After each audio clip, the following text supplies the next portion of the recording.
તો શું કે મિત્રો, જય સ્વામિનારાયણ, જય માતાજી। આજે તો સવારમાં નીકળી ગયા હતા આપણે બાઇક લઈને કોલેજ જવા માટે, અને કોલેજ જઈને આપણી પછી આવી ગયા હતા યોગભાઈ, નીલભાઈ ને કેનિલભાઈ, કે જે આજે તો બસમાં આવ્યા હતા।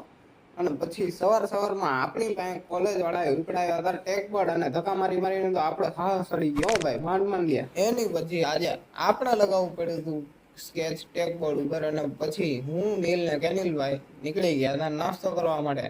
અને પછી આપણે ત્યાં જઈને તો મસ્ત લઈ લીધા હતા સમોસા, વડાપાવ ને આપણી એસ ઓલવેઝ ગુજરાતી ને છાશ તો જોઈએ જ, ગમે વડાપાવ હોય કે ગમે હોય।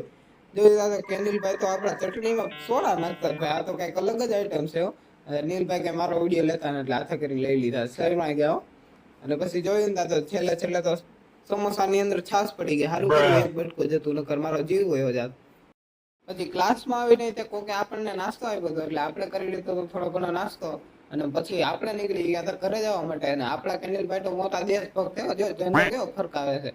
અને પછી યુગભાઈ, કેનિલભાઈ ને નીલભાઈ ને કહી દીધું હતું આપણે બાય બાય, અને આપણે નીકળી ગયા હતા પાછા બાઇક લઈને હોસ્ટેલ જવા માટે। અને આપણે જેમ કે તમને ખબર જ છે, હોસ્ટેલમાં રહી એટલે કામ માથે કરવું પડે, એટલે હોસ્ટેલ જઈને આપણે મસ્ત ફટાફટ જોઈ લીધા હતા કપડા, અને સાંજે કહી દીધું હતું ભગવાનને થેન્ક યુ। આપણે જમીને પછી નીકળી ગયા હતા રીડિંગ માટે। તો વિડીયો ગમે તો લાઈક, શેર અને સબસ્ક્રાઇબ કરજો।